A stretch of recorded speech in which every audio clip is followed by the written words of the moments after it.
Assalamualaikum guys, bertemu lagi bersama Ibu Desi dalam pelajaran Sejarah Indonesia kelas 10.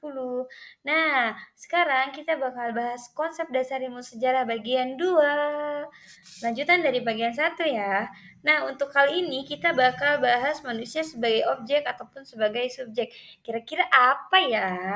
Apakah kalian tahu apa sih yang dimaksud manusia sebagai objek? Yuk kita bahas di slide berikutnya.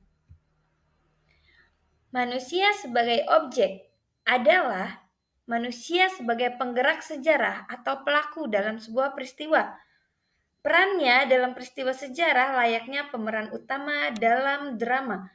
Dalam konteks sejarah juga, manusia sebagai objek merujuk pada cara-cara kita memahami masa lalu dan mempelajari kejadian-kejadian sejarah dari sudut pandang manusia sebagai pelaku atau objek yang terlibat dalam peristiwa-peristiwa tersebut.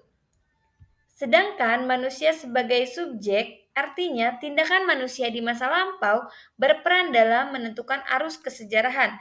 Peran ini kebanyakan dilakukan oleh para sejarawan yang meneliti dan menulis peristiwa masa lalu. Manusia sebagai subjek sejarah cenderung bersifat subjektif. Contohnya sejarawan, peneliti, dan arkeolog. Selain itu, manusia sebagai subjek artinya manusia bertindak dan menciptakan peristiwa yang menjadi bahan catatan sejarah. Mereka adalah agen atau penggerak perubahan dalam sejarah.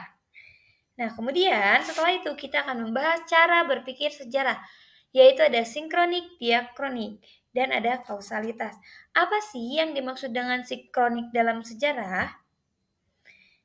Nah, ini dia pengertian dari diakronik, sinkronik, dan kausalitas.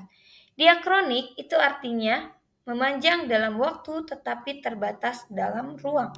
Sedangkan sinkronik itu adalah kebalikan dari diakronik, di mana artinya itu meluas dalam ruang tetapi terbatas dalam waktu.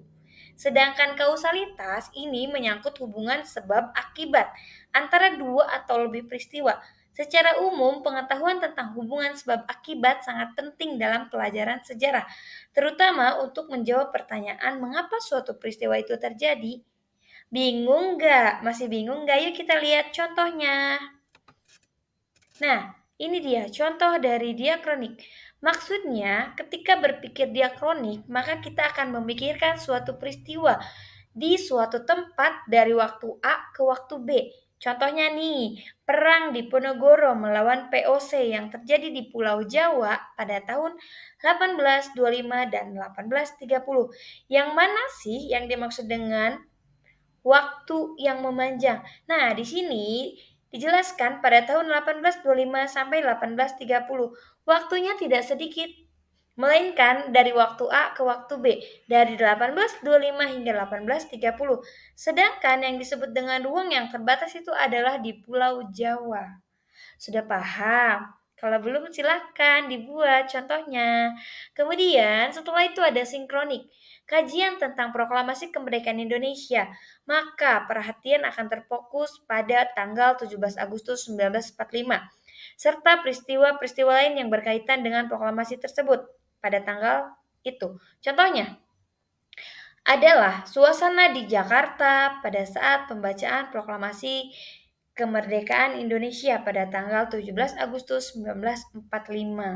Nah, itu memiliki ruang yang sangat luas tetapi waktunya terbatas, hanya di tanggal 17 Agustus pada tahun 1945. Nah, sedangkan kausalitas adalah salah satu contoh peristiwa sejarah dengan hubungan kausalitas, sebab akibat dari dilaksanakannya sistem tanam paksa atau disebut dengan kultur stelsel. Tanam paksa adalah upaya pemerintah kolonial Belanda untuk menutupi keuangan kas Belanda yang mengalami defisit akibat banyak membiayai perang. Maka muncullah yang disebut dengan tanam paksa. Tanam paksa ini muncul karena pada saat itu keuangan Belanda sedang mengalami penurunan, sehingga beberapa jenderal itu memberikan proposal dan yang dapat diterima adalah sistem tanam paksa atau disebut dengan kultur stelsel. Sudah paham kan anak-anak? Coba dibuat sendiri di buku catatannya. Terima kasih. Nah, ini ada ciri-ciri dari Diakronik. Yang pertama ada memanjang dalam waktu tetapi menyempit dalam ruang. Kemudian memiliki hubungan kausalitas tadi, yaitu adanya hubungan sebab akibat. Kemudian yang ketiga bersifat vertikal, artinya setiap kejadian yang berhubungan pada suatu peristiwa besar yang sedang dianalisis akan diurutkan secara runtut dengan acuan waktu kejadian tersebut. Selanjutnya terdapat konsep perbandingan pada ciri diakronis. Adalah salah satu jenis metode penelitian kualitatif yang meneliti aspek-aspek kehidupan sosial yang terjadi pada masa lalu atau yang terjadi pada kebudayaan yang berbeda. Kemudian yang kelima menekankan pada pengkajian sesuai dengan urutan waktu. Artinya di dalam sebuah peristiwa sejarah itu harus diceritakan secara berurutan atau kronologis agar suatu peristiwa mudah dipahami. Selanjutnya itu ada ciri dari berpikir sinkronik. Yang pertama, meluas dalam dimensi ruang. Jadi ruangnya itu sangat luas tetapi dibatasi waktunya. Kemudian sistemnya terstruktur, bersifat horizontal, tidak memiliki konsep perbandingan, dan mengkaji peristiwa sejarah pada masa tertentu. Oke guys, terima kasih. Untuk hari ini kita cukupkan. Bertemu lagi di pertemuan selanjutnya di materi yang berbeda. Assalamualaikum warahmatullahi wabarakatuh.